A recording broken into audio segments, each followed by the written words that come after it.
अफगानिस्तानी शरणार्थियों को लेकर कितनी तैयार है भारत सरकार? भारतीय गृह मंत्रालय ने शुरू किया ई वीजा सिस्टम। क्या मिलेगी शरणार्थियों को राहत? अफगानिस्तान पर तालिबानी कब्जे के बाद सबसे ज्यादा असर किसी देश पर हुआ है तो वो है भारत, क्योंकि भारत के साथ तालिबान ने व्यापार को बंद कर दिया है। उधर भारत के अफगानिस्तान में कई प्रोजेक्ट्स तालिबानी राज कायम होने के बाद अधर में लटक गए हैं। भारत में रह रहे अफगान नागरिकों को भी वीजा खत्म होने की चिंता सताने लगी है।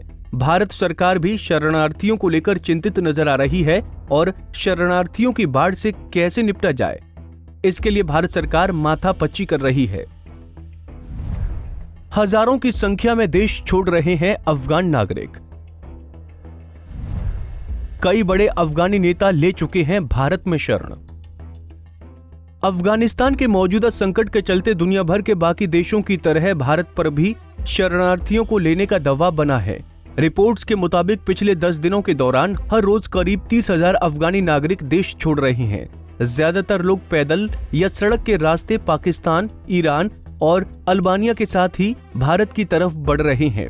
बताया जा रहा है कि आम नागरिक ही नहीं, कई खास लोग भी देश छोड़कर भारत का रुख कर चुके हैं। ये बड़े अफगानी नेता ले चुके हैं भारत में शरण। बीते सप्ताह से अब तक कई बड़े अफगानी नेता और सांसद भारत पहुंच चुके हैं। अफगानिस्तान के सांसद वहीदुल्ला कलीमजई, अब्दुल अजीज हकीमी, अब्दुल कादिर जजई, मालेम लाला गुल और अफगानिस्तान के उच्च सदन के वरिष्ठ सलाहकार समेत करीब 12 सांसद और नेताओं ने भारत में शरण ली है। अफगान मुख्य वार्ताकार अब्दुल्ला का परिवार भी फिलहाल भारत में ही रहता है। भारत ने शुरू किया ई वीजा सिस्टम। किसी भी देश में जाने के लिए आपको वीजा की जरूरत होती है, इसीलिए भारतीय गृह मंत्रालय ने इलेक्ट्रॉनिक वीजा की एक नई कैटेगरी शुरू की है। इसमें एम्बेसी जाने के सिस्टम को खत्म कर दिया है। अब आप सीधे एम्बेसी के वेब पोर्टल पर जाकर वीजा अप्लाई कर सकते हैं। वीजा मिलने और उसकी अवधि से लेकर रिजेक्ट होने तक की पूरी जानकारी आपको पोर्टल पर मिल जाएगी। शरण लेकर आ सकते हैं भारत। जहां तक बात दूसरे देश के नागरिक को भारत में शरण देने की है तो ये मामला काफी जटिल है। सबसे बड़ी चुनौती राज्य और केंद्र सरकारों के अधिकारों को लेकर है। कानून व्यवस्था राज्य का विषय होता है, जबकि नागरिकता केंद्र सरकार का।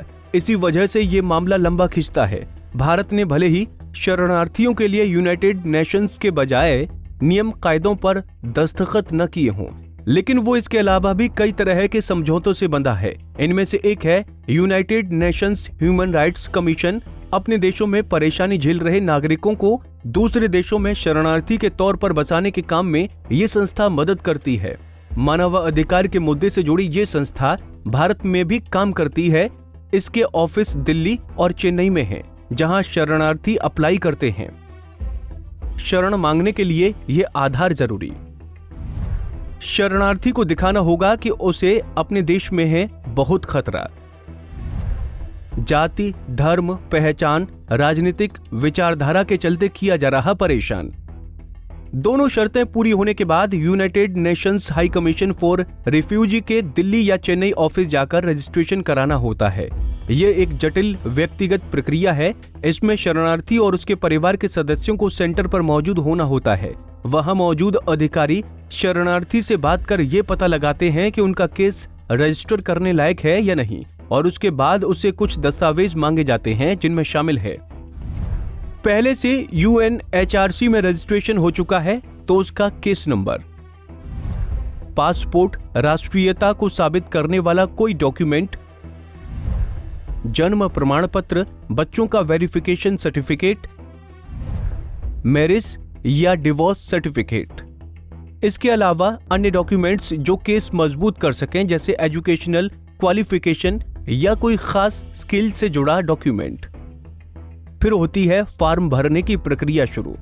इन सब के बाद फॉर्म भरने की प्रक्रिया शुरू होगी। अगर एक भी डॉक्यूमेंट नहीं है तो ये भी फॉर्म में दर्ज किया जाएगा। तस्वीर खींची जाएगी, बायोमेट्रिक स्कैनिंग, जिसमें फिंगरप्रिंट और आंखों की पुतलियों को स्कैन किया जाता है। एक बार फॉर्म जमा होने के बाद अंडर कंसीडरेशन सर्टिफिकेट दे दिया जाता है, जिसका मतलब होता है कि मामला सरकार को भेज दिया गया है। इसके बाद आवेदक का इंटरव्यू लिया जाता है। उसके दावे को परखा जाता है। अगर आवेदक के दावे में दम है तो उसे शरणार्थी का स्टेटस दे दिया जाता है। अगर इंटरव्यू के बाद शरण देने का केस रिजेक्ट हो जाता है तो 30 दिन के अंदर उसके खिलाफ अपील की जा सकती है। आवेदन की इस पूरी कवायद में एक बात ध्यान रखने वाली है कि किसी भी नागरिक को शरण देने या न देने का फैसला पूरी तरह से देश की सरकार करती है। वो मामले को समझकर सारे राष्ट्रीय और अंतर्राष्ट्रीय गुणागणित लगाने के बाद ही किसी नागरिक को शरण देने का फैसला लेती है। Bureau report, Punjab Kesari TV. हमसे जुड़े रहने के लिए हमारे YouTube चैनल को सब्सक्राइब करें और नई वीडियो की नोटिफिकेशन के लिए बेल आइकॉन को दबाएं। अगर आप ये वीडियो Facebook पर देख रहे हैं तो लाइक जरूर करें और ज्यादा से ज्यादा शेयर करें। धन्यवाद।